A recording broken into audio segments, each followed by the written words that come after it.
todos, les doy la bienvenida a todos los participantes a este webinar que tenemos desde Colfuturo con la Universidad de Glasgow en Reino Unido. Nos acompaña Joe, ella es la representante de esta universidad, quien nos contará más sobre la oferta académica, los requisitos para la postulación y demás información que puede ser muy útil para ustedes si se quieren postular a esta universidad. Asimismo, les recuerdo que tenemos un convenio con la Universidad de Glasgow, el cual comprende un 20% de descuento en el valor de la matrícula para todos los beneficiarios de Colfuturo. En este caso, si ustedes quieren acceder a este beneficio, deben presentarse al programa Crédito Beca, cuya convocatoria se abre el 10 de enero del 2023 y cierra el febrero 28 de este mismo año. Si quieren más información sobre este tema, los invito a nuestra página web www.colfuturo.org, donde podrán encontrar toda la información para postularse a nuestra convocatoria. Así que sin más introducción, Joe, you can go ahead and start the presentation. Thank you very much, and apologies again if those who've been sorry for being a little bit late. So what I'm going to do just now is I will talk to you for about 20-25 minutes about the University of Glasgow. I've got a few slides to show you with some nice pictures of the university too. Hopefully my connection is working okay. I can see things have frozen a little bit, but I'll keep going. So yes, we're going to talk about the University of Glasgow just now. This is the largest university in the city of Glasgow, and we're located up in Scotland. The picture that you can see here is a picture of our main building, which is the older part of our campus, and I'll show you more of that as we go through. So a few key facts about the University of Glasgow. We are classified as one of the ancient universities of the United Kingdom, one of the 4 ancient universities of Scotland. We were established in 1451, so we're getting close to being 600 years old. So we're quite old compared to a lot of universities around the world. We're actually the 4th oldest university in the English-speaking world. So it's something that we're fairly proud of. But we also have a very young, vibrant and dynamic community at Glasgow. So we are very good at being very friendly and a very welcoming and diverse community. I'll mention rankings a little bit here as well. So we are generally in the top 100 for a lot of different rankings. So we are 73rd at the moment in the QS, 86 in the Times Higher Education. And right now we are Scottish University of the Year, according to our national newspaper, The Times. If you're wondering about the size of Glasgow, we are fairly large compared to most universities in the UK. We have around 33,000 students from more than 140 countries.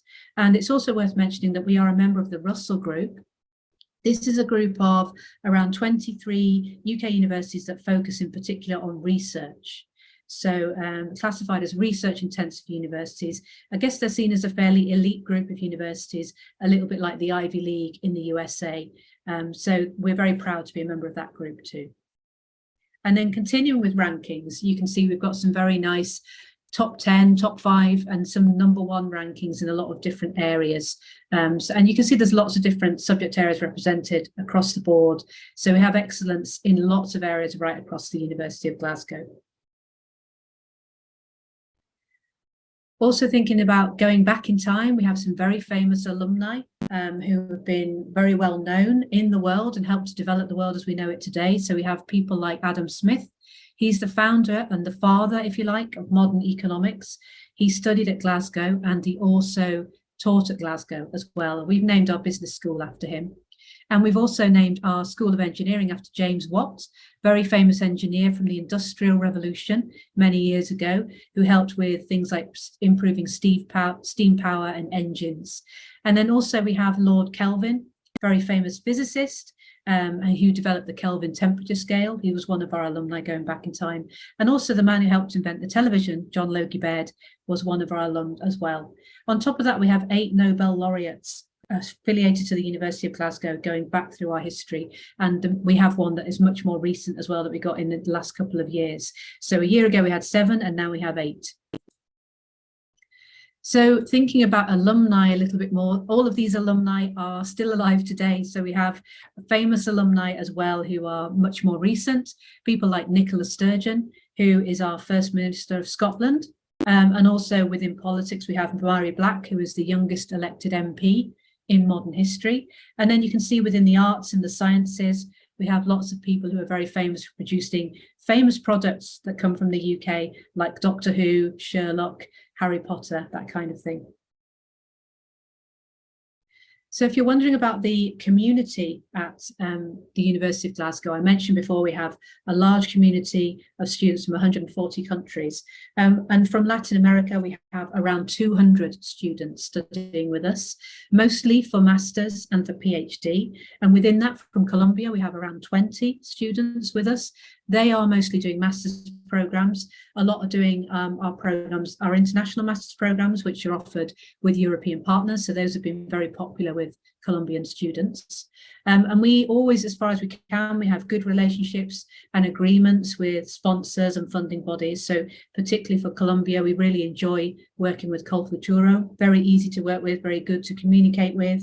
And we have a 20% discount agreement with Colfuturo. So if you are successful with Colfuturo, we can give you a 20% discount on your tuition fees, which will help to build up the pot of funding that you need to study with us. So going back to Glasgow and to Scotland, so obviously if you choose to go to the University of Glasgow, you're choosing to study in Scotland. And Scotland has a lot to offer. In terms of weather, we've had all seasons in one day. So today we've had very, very heavy rain, but now the sun's shining and hopefully you can see that reflected on my face from the window. But we do vary a lot with the weather, but we are known for being a very beautiful country. And you can see from the picture just there, that's actually a picture of the Scottish borders, which is down towards the south of Scotland. So it's about an hour south of Glasgow. But all of these countrysides are very accessible from Glasgow, and even Loch Lomond, which is the largest loch or lake in Scotland, you can get there within 40 minutes of leaving Glasgow. So it's possible to escape the city of Glasgow and really get into the wild countryside of Scotland as well. Looking at the city of Glasgow, we're looking at one of our big music venues here, which is located right next to the River Clyde. So there's lots to offer that the city has. So we are known for being the UNESCO City of Music. So we have that status because we have very large music venues and we have also very small music venues. And in some weeks we have as many as 300 music events happening at any one week, which is quite a lot. And now that we've come out through the pandemic, we think that we've seen the back of that, then we know that we have loads more events going on, lots of cultural events going on throughout the city. And also we've become well known as a successful host city. Back in 2014, we hosted the Commonwealth Games, which really helped to regenerate the city of Glasgow. And since then, we've been an attractive host city for things like COP26, which happened just a year ago, last November. And then also we were a host city for the European Football Championships for 2020 as well. So now we're looking at a picture of the campus from the air. So you can see the big tower, the main building, that's the main centre of our campus, but most of the buildings around are actually part of the university campus as well, which is located in the west end of Glasgow. So it's also accessible within the city. It's not a rural campus location. It's located about 30-minute walk from the city centre. So let's have a look at these buildings. So we mentioned the main building before. This was designed by Sir George Gilbert Scott. It's known for being a landmark of the Glasgow skyline, particularly the tower that we're pointing to there. We also have a 13th-floor library, which is a much more modern building and located right next to our student services building, which is known as the Fraser Building. That's where all student services would happen, and most support services will be on offer there as well. And then we also have some new buildings which we've been putting up in the last couple of years. So we have the James McCune Smith Learning Hub, and that's a picture of it from the outside. So that's been open for a year now. And it really is it's a building that helps to offer lots of different spaces to students to allow them the space to learn and to collaborate. So it's not just about creating more library space where students can study quietly, but also to make sure they have the chance to collaborate and work together on projects too. So that's a 7th-floor building, which has lots of different spaces available within it. And then we've also just opened a research centre, advanced research centre, which allows for collaborative research too. So thinking about what we offer at Glasgow, we are quite a large university. We're a civic university in a fairly large city. Glasgow is the largest city in Scotland. And so we offer most subject areas. There's a few small gaps. So things that we don't offer include things related to oil and gas, also related to architecture as well. And we don't tend to offer fine art programs, but we do have arts and humanities, we have social sciences and languages, and all of those programs listed there below, including clinical and health programs and most areas of engineering, business, education and law. So moving on to entry requirements. So for our Colombian students, we are looking to attract very good students. And generally speaking, it varies a little bit between programs, but we're usually looking for a 3.8 minimum out of a maximum of 5. So if you're working on a 5-point scale, that's what we'd look for. If you're working on a different scale, like a 4-point scale, it's usually 3 out of 4 is what we look for, but we can adjust to whatever the scale you're working for. Our admissions team are very experienced with that, so don't worry if you have something slightly different to offer. And if you are looking for a PhD program, we're looking for the same kind of level of score, but also probably a master's qualification will be required as well. And for many of our programs, we expect you to have a similar background. In some cases, it's possible to go ahead and do what we would call a conversion program. We have these in areas like business, in psychology, in philosophy, and a few other areas. But for many areas, we would probably expect that you'd have a similar background in your bachelor's degree. And then continuing on the theme of requirements, we also usually would require an English language test as well. So we would look for something like IELTS, 6.5 is usually what we look for, and then TOEFL as well. We would look for 90 or plus. So we do accept some other tests, but we are generally back to only taking tests that are done in a secure space. So during the pandemic, we were able to accept some online tests like Duolingo, but we're not able to accept those anymore. So we're back to our kind of normal English requirements again now. So a few practical things on how to apply, and this is probably quite similar for other universities as well. So for master's programs, you really would apply from the website of the university. Remember that when you make your application, you'll see an apply now button on the program page that you're interested in. We are very much used to accepting applications without all of your documents if you don't have them all ready yet. So, for example, if you're still finishing your bachelor's degree or if you're waiting for your final degree certificate, you can apply without those. And then you can also apply without a final transcript. If you don't have that yet, we will accept the transcript that you have so far and we'll be happy to look at that. And if we don't have everything we need, what we can normally do is make a conditional offer rather than an unconditional offer, which I'll tell you a bit more about in a moment. So thinking about when to apply, obviously we're now closed for September 22, 2023 January entry. We have a small number of programs there, but those are actually closed now, so that's not 100% up to date. For 2023, we've opened our applications, so we recommend you apply as soon as you can. And remember that if you don't have everything, you don't have your English test yet, you can still make your application.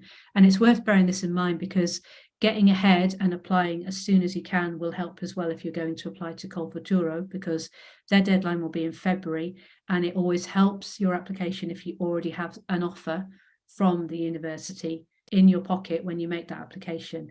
And remember that the offer can be conditional. So we would make you a conditional offer if you applied to us and you didn't have the English requirement just yet, and if you didn't have your final degree transcript or your final degree certificate. We can accept those and still make a decision on whether we make you an offer, and we make it conditional on you providing those final things through. Another thing I wanted to mention as well, some of our programs will take a little bit longer to reply because some of them are becoming quite popular now. So popular programs will have what we call a phased application review, where we look at them in batches, usually at 4 points during the year. So that means that you might wait a little bit longer to get your answer from us. Again, another reason to apply as soon as you can. But yes, for some of those programs, it may take up to 2 months to get an application or a response. And if you are applying for other programs, we hope to be able to reply to you within a month of you sending an application to us.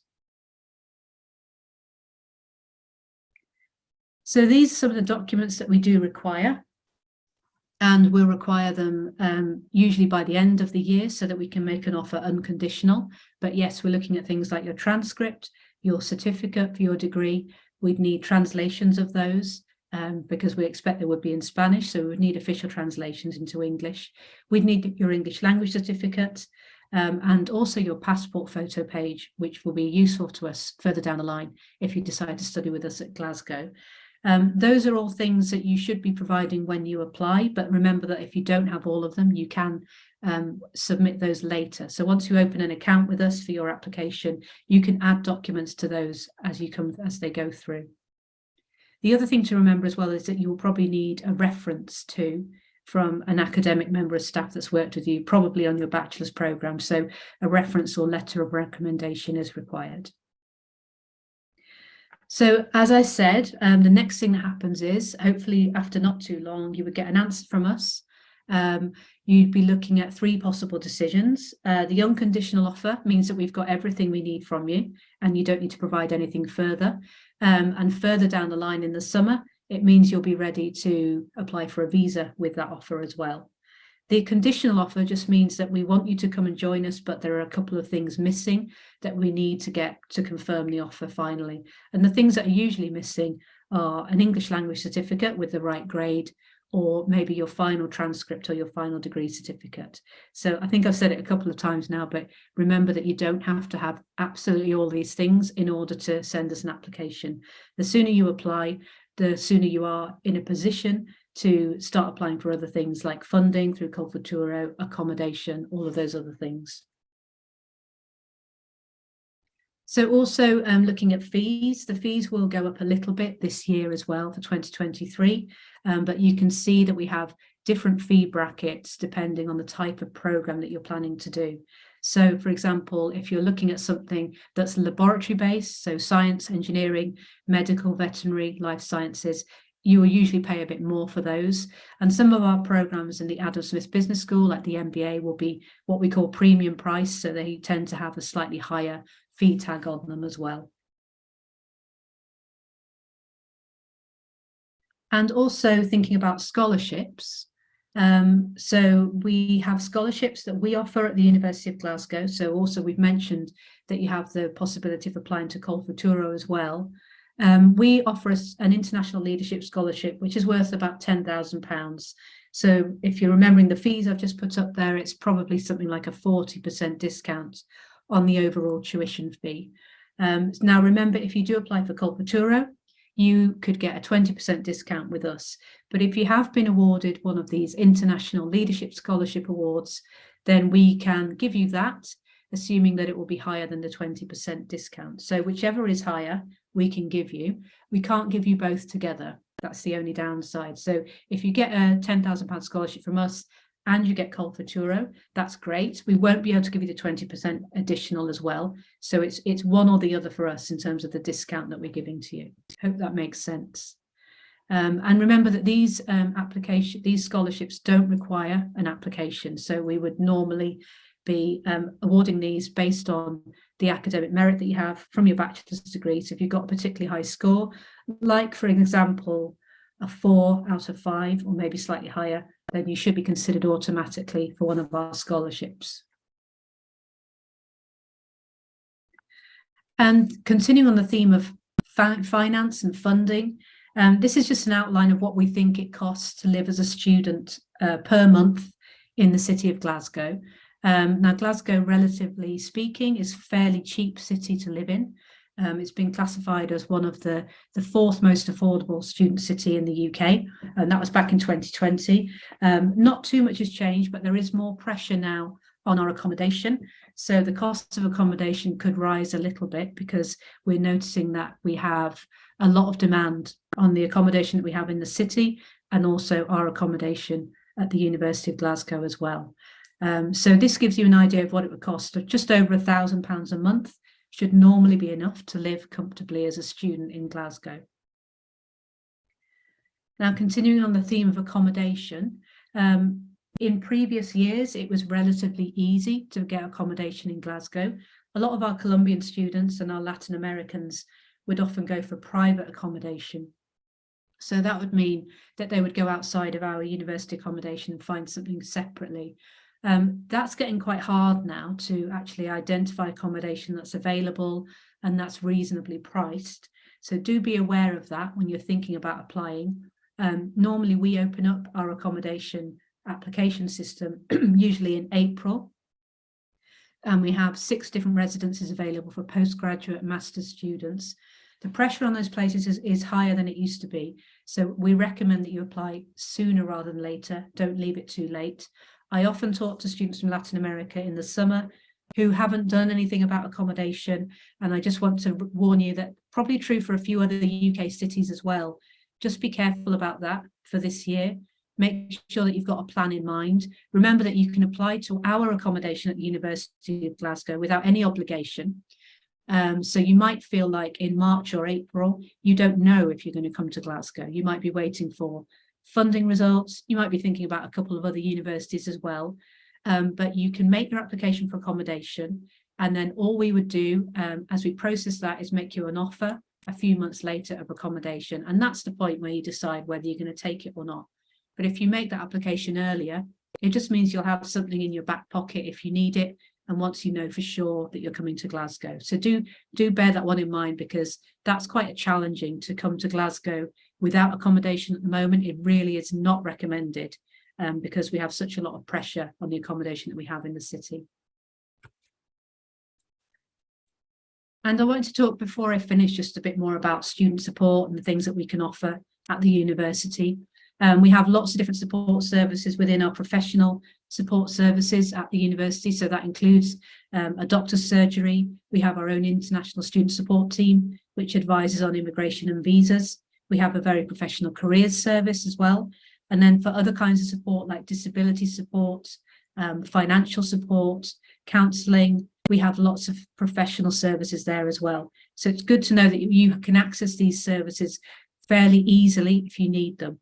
And remember that they are fully professional too. And on top of that, we have a really good support network within our student body. So the Student Representative Council is very well known at Glasgow, and it helps to represent the interests of students to the university. So it offers a kind of democratic body that means that you can go there if you're having a problem with the university, for example, or with your classes or something a bit more practical. They can give very good advice. And also within that, we have our student unions located within the University of Glasgow. We have 2 at Glasgow, and we also have clubs and societies that you can join that represent a whole range of interests, over 300 of them, which give you the chance to meet with students who have the same kind of interests as you once you're here at Glasgow. So that's where I'm going to stop. That's our email address as well. And what I'll do too is put my email address in the chat too, so that you can contact me directly if you have any further questions further down the line as well. I don't know if anybody has any questions that they'd like to ask just now. Yeah, so before that, thank you so much, Joe, for this wonderful presentation.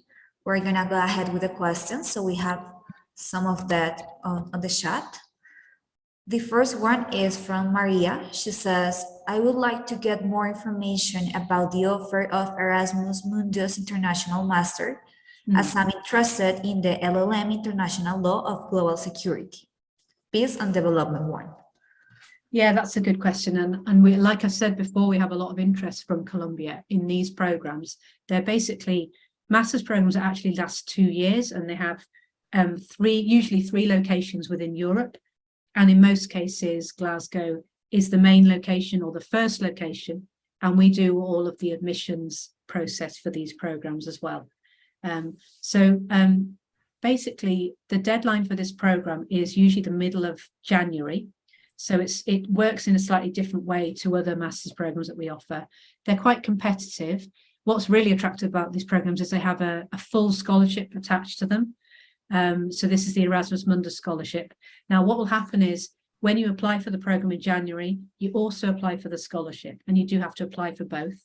But bear in mind that you may get an offer for the program, but you may not get an offer for the scholarship. So we make more offers for the program than we do for the scholarship.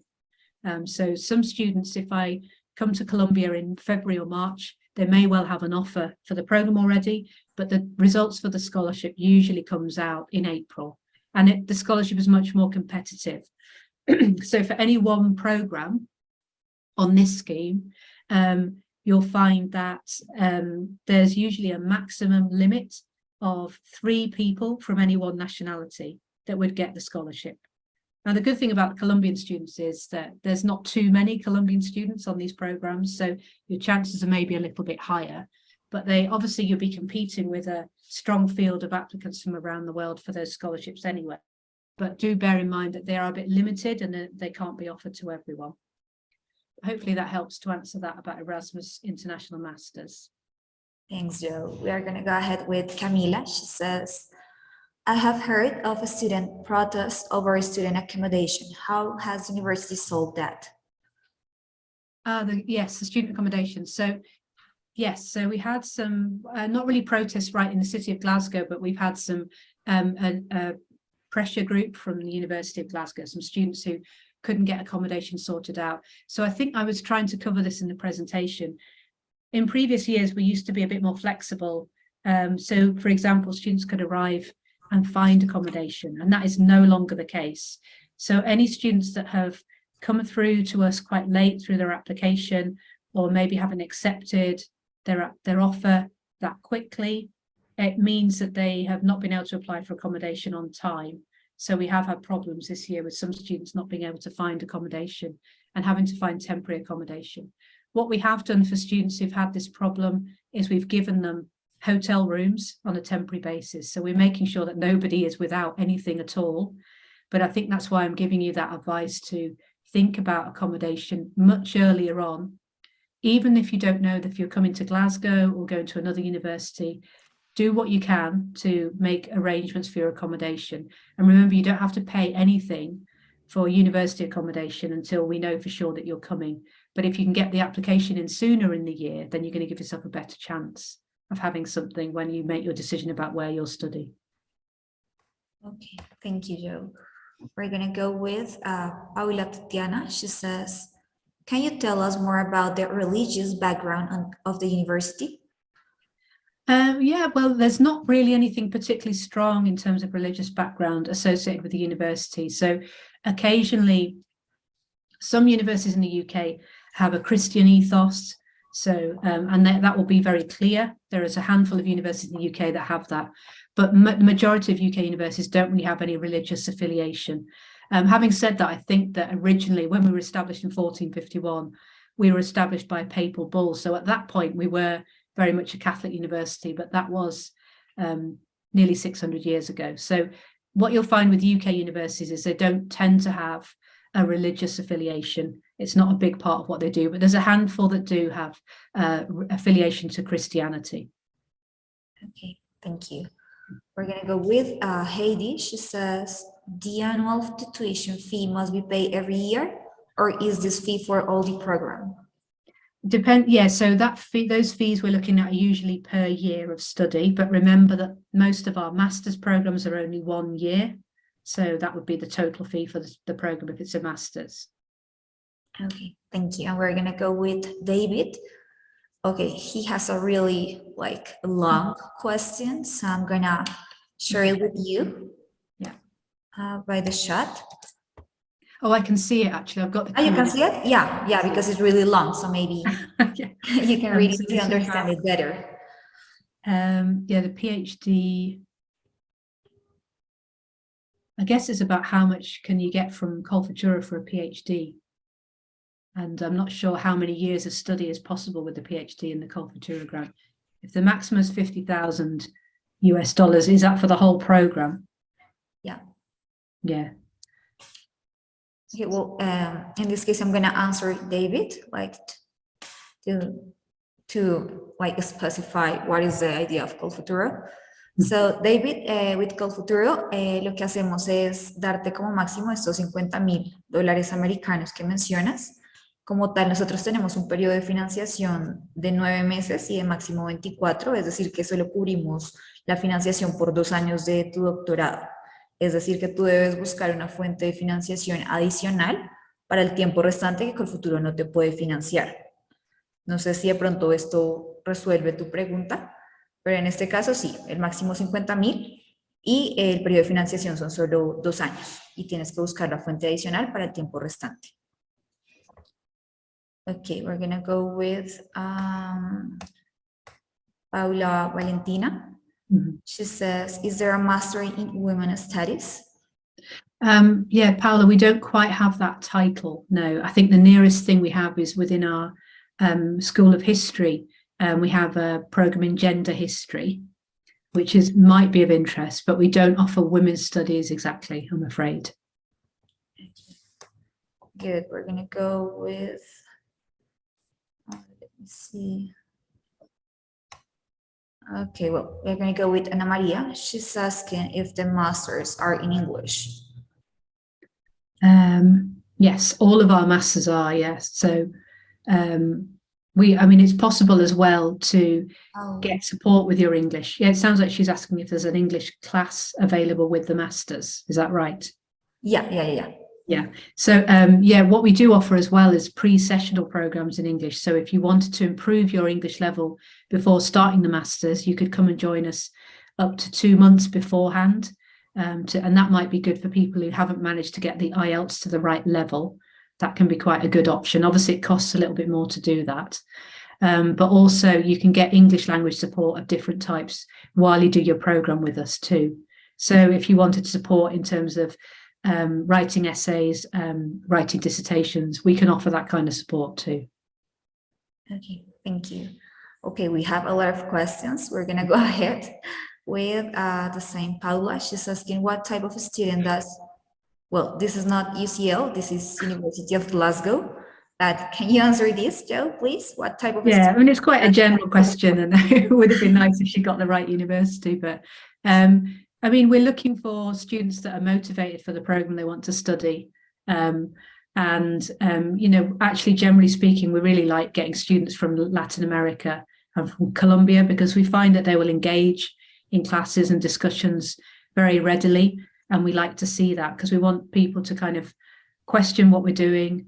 We look for a kind of problem-focused, problem-based learning approach, but critical thinking is very important. But we tend to find Latin Americans are already very good at that and already very well qualified. So we enjoy having them.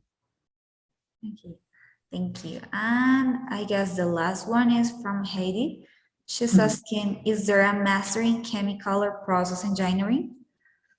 Yeah, unfortunately, we don't offer this area, Heidi. Sorry. We have other areas of engineering, but generally in Scotland, we have a kind of oil industry, but it's right in the north of Scotland. So often the universities in the north, like Aberdeen and Robert Gordon University, tend to offer programs that focus on this industry. And then we, as a result, will have things like chemical engineering, but it's not an area of engineering that we do, unfortunately. Okay, good. And we're going to go ahead with Santiago. Well, he's asking about Colfuturo, so I'm going to answer this question. Santiago menciona, ¿se puede mantener una beca junto con Colfuturo o son mutuamente excluyentes? En este caso, si tú te presentas a la convocatoria del programa Crédito Beca de Colfuturo con la Universidad de Glasgow, vas a recibir tanto la financiación que ofrece Colfuturo de los $50,000 y también puedes llegar a tener el beneficio de la Universidad de Glasgow del 20% de descuento en el valor de la matrícula. Entonces, respondiendo a tu pregunta, sí puedes tener ambos beneficios, tanto el que te da Colfuturo como el 20% de descuento que te da la Universidad de Glasgow. Listo. Y creo que no hay más preguntas por el momento. There are no more questions. So, well, I would say that it would be all for today. And thank you so much for this presentation and all this really useful information for all of us. So in this case, guys, if you need more information regarding Colfuturo or this university, you can go ahead with the websites to check all the information. And also, in the case of Colfuturo, we have our email that is yosoyfuturo@colfuturo.org, where you can send like all the questions you have. So it will be all for today. Thank you so much and have a wonderful day. Thank you very much. Thanks for listening. Thanks. Bye, guys. Bye. Bye.